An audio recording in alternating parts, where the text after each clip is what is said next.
सुनाते हैं और आपको सुनना है, हम बताएंगे और आपको बदलना है, जिंदा रहना है तो यही रास्ता है, इसके सिवाय कुछ भी अपने पास में बचा हुआ नहीं है। मुट्ठी भर जैन समाज है, सने सने समाप्त हो रहा है, चारों तरफ से हम घिर चुके हैं, संक्रमण काल है।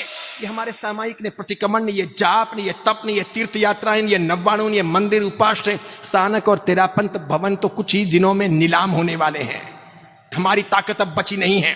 यूं भी ब्रेन वॉश हमारा किया जा रहा है, हमारी नई औलादें जैन बची नहीं हैं, और हम जो बचे हैं वो भी हम बराबर जिंदा नहीं रह पाएंगे, क्योंकि हमारी संख्या कम, दुष्काल में अधिक मास हम बटे हैं, संप्रदायों में, जातियों में, पंथों में, मान्यताओं में, वर्गों में, भाषाओं में, क्षेत्रों में, अलग अलग प्रकार की कौमों में हम बटे हैं। इसके सिवाय आपस में हमारे ईर्ष्या है, भ्रातृत्व प्रेम कम है, अंदर की धर्मनिष्ठा बहुत कमजोर है, नई पीढ़ी को मजबूत रखने का हमारा इरादा कामयाब नहीं हो रहा, फिर हमारे धन खर्च करने की दिशा बदल चुकी है, दिखावा हम बेशुमार करते हैं, लोगों की नजरों में आ रहे हैं, दूसरों को जैन बनाने का बहुत बड़ा ध्येय पीछे छूट गया है। वो सब पूर्वाचार्यों ने किया था, पूर्व के बड़े बड़े महान शिष्यों ने किया था, उन्होंने तन मन धन से योगदान दिया था, उन्होंने इतिहास रच लिए थे, उनकी दी हुई विरासत को संभालने में भी हम कामयाब नहीं हो रहे। इसलिए पक्के तौर पर कहता हूं, आने वाले 25 साल 50 साल हमारे लिए निर्णायक होने वाले हैं। आज लोकतंत्र आया, अब हमें कोई यूं मारने वाला नहीं, यूं काटने वाला नहीं, यूं तलवार की जोर पर धर्म परिवर्तन करवाने वाला नहीं। ऐसा अभी तत्काल लोकतंत्र में संभव नहीं, थोड़ा और समय लगेगा।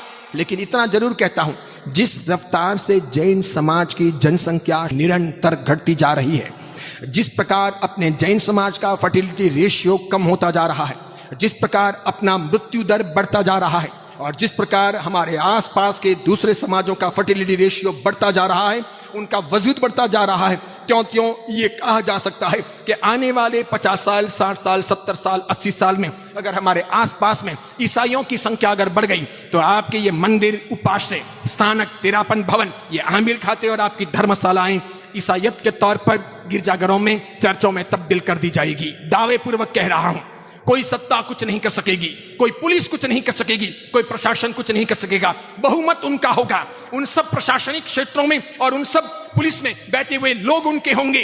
तो कानून भी वे बना देंगे, कानून को वे उथल भी देंगे, कानून बदल भी देंगे, नए कानूनों का निर्माण भी कर देंगे, और कभी ना कभी हमको समाप्त कर देंगे। अगर आसपास में मुसलमानों की संख्या बढ़ गई तो वे लोग उसे मस्जिदों में तब्दील कर देंगे। देखते ही देखते ये मंदिर, ये उपाश्रय, ये स्थानक, ये तेरापन भवन, ये छोटे बड़े नए या पुराने हमारे तीर्थ या हमारे आमिल खाते और हमारी पाठशालाएं मस्जिदों में तब्दील हो जाएगी।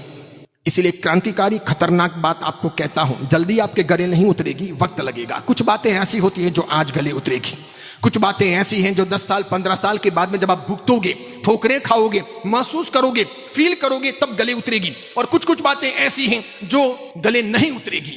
उसमें से एक बात ऐसी है कि मैं ये सोचता हूं कि अब कोई नया मंदिर बनाना, नया उपाश्रय बनाना, नया स्थानक बनाना, नया तेरापन भवन बनाना, कोई आमिल खाता बनाना अब बेकार है, अब बनाने का अर्थ नहीं है। अब जितना है उतना संभाल लो, बस बहुत हो गया। अब बनाओगे तो मान के चलो वो दूसरों के लिए बना रहे हो। ये जितने भी हाईवे पे वगैरह यहाँ वहाँ, चेन्नई के आसपास, बेंगलोर के आसपास, मैसूर के आसपास, या आपके सेलम के आसपास, इरोड के आसपास, कोयमुतूर के आसपास, या अन्य कहीं भी जो भी छोटे बड़े तीर्थ स्थान वगैरह बन रहे हैं, इन सब की उम्र 10 साल 15 साल 20 साल 25 साल, बस, इसके अधिक नहीं। भले बोलने में प्रतिष्ठा के दिन बोलते हैं, यावत चंद्र दिवाकर, जब तक सूरज चांद रहेगा, ये जिन शासन का नाम रहेगा, ये जिनालय रहेगा, ऐसे करके भले वासकशिप डालते हैं और बोलते हैं। ये सब बोलने के लिए स्लोगन है। सूरज तो रहेगा, चांद भी रहेगा, आपके मंदिर नहीं रहेंगे, ये स्थानक नहीं रहेंगे, ये तेरापन भवन नहीं रहेंगे, क्योंकि आप नहीं रहोगे, आपकी अस्मिता नहीं रहेगी, आपकी शक्ति नहीं रहेगी, आपका वर्चस्व नहीं रहेगा, आपका बल नहीं रहेगा, बस दूसरों का वजूद बढ़ जाएगा। और ये मत्स्य गलागल न्याय का सिद्धांत यहां पर लागू होगा कि बड़ी मछली छोटी मछली को हमेशा खा जाती है। और इसीलिए मैं मंदिर का विरोधी नहीं, स्थानक का विरोधी नहीं, तेरापन भवन का विरोधी नहीं, कोई पाठशाला आमिल खाते का विरोधी नहीं, उपास्य का विरोधी नहीं, लेकिन मैं ये सोचता हूं कि अब शक्ति वहां लगाने का अर्थ नहीं बचेगा। जैसे लगभग 485 साल के आसपास पालिताना का समय हो चुका है पुनः प्रतिष्ठा का, लेकिन साथ में मैं दावा करता हूं, गीतार्थ तो नहीं हूं, ये मानकर चलो, अवधि ज्ञानी, मन परिज्ञानी या केवल ज्ञानी भी नहीं हूं। सिर्फ मति और श्रुत के अनुमान के आधार पर जिस प्रकार ये सारी बातें 25 साल पहले से बोलता था, आज कह रहा हूं, बहुत बार सभाओं में कह चुका हूं। 500वीं वर्षगांठ शत्रुंजय की हम भले मना लें, शायद 600वीं वर्षगांठ जैन समाज नहीं मना सकेगा। वो फिर और कोई मनाएगा। जिसका जोर होगा वो मना लेगा।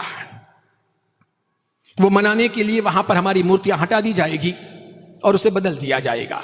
बस ऐसा हो। आपकी संख्या कम, आपका संगठन का मजबूत बल नहीं, हम सब बिखरे हुए। ये 3 तुई, ये 4 तुई, ये खतरगच, ये तपागच, ये अचलगच, ये पायचनगच, ये स्थानकवासी, ये तेरापंथी। स्थानकवासियों में कोई हस्तीमल जी के, कोई नानालाल जी के, कोई चंपालाल जी के, कोई श्रमण संघ के, कोई गुजराती संप्रदाय के। फिर कच्चियों में कोई दशा कच्ची, कोई बीसा कच्ची। उसके बाद में मंदिर मार्गियों में 3 तुई में भी 3 प्रकार के अलग अलग ग्रुप। 4 तुई में तो सैकड़ों प्रकार के ग्रुप हो गए। जितने समुदाय उतने ग्रुप, जितने आचार्य उतने ग्रुप, जितने महाराज साहब उतने ग्रुप। उसी प्रकार अचलगच में भी, उसी प्रकार अन्य अन्य सब जगह पर इतना सारा बिखराव है कि अंदर अंदर हम एक दूसरे को ही काटते हैं। हम ये अब तक समझ ही नहीं पा रहे हैं कि हमारे असली शत्रु कौन है। हम ऐसे बेवकूफ लोग हैं कि हम असली दुश्मनों को इतने वर्षों में भी खोज नहीं पाए कि रियल में दुश्मन है कौन। ये तो सब भाई हैं। थोड़े बहुत मनमुटाव है, थोड़े बहुत सैद्धांतिक परिवर्तन है, अपने अपने तौर तरीकों से सभी को जीने का अधिकार है। जीने दो।